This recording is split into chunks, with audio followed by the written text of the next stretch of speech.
see the world and just show them what it really means to live life golden. Yeah, we're golden, baby girl, we're golden. They're about to see us shine, cause we're golden. They can't ever break us down, cause we're golden. They're about to see us glow, cause we're golden. Yeah, we're golden, baby girl, we're golden. They're about to see us shine, cause we're golden. They can't ever break us down, cause we're golden. They're about to see us glow, cause we're golden. Got the devil in your eyes.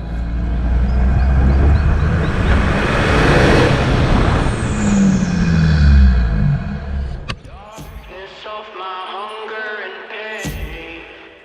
I was born this way, and you can't take my hunger away. Vans on my feet will carry me.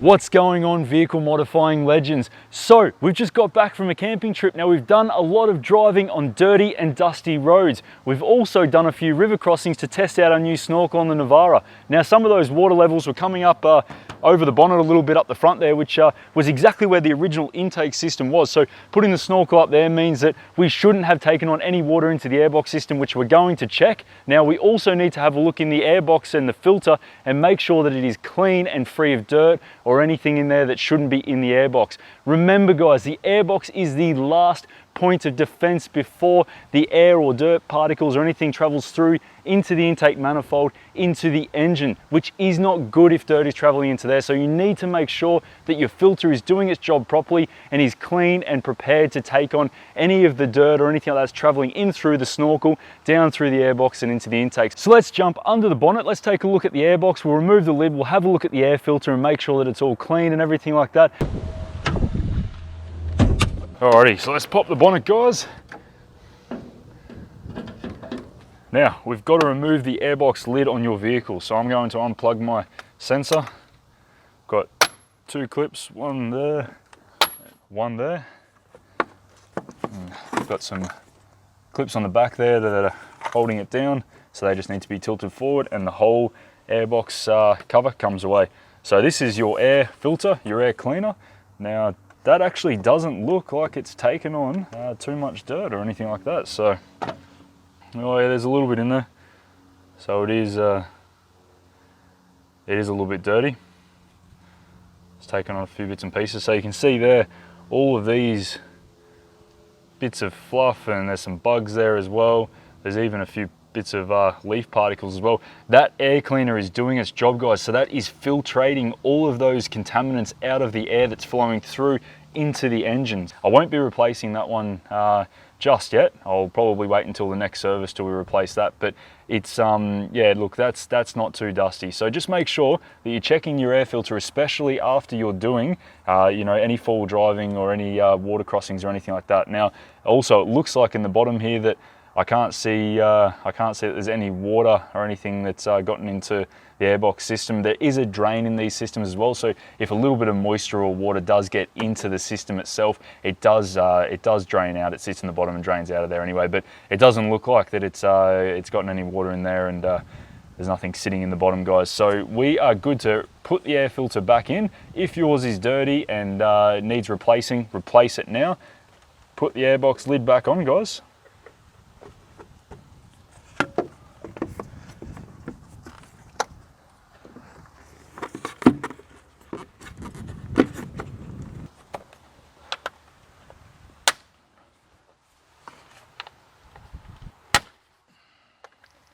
Don't forget to put any sensors back on if you've unplugged them.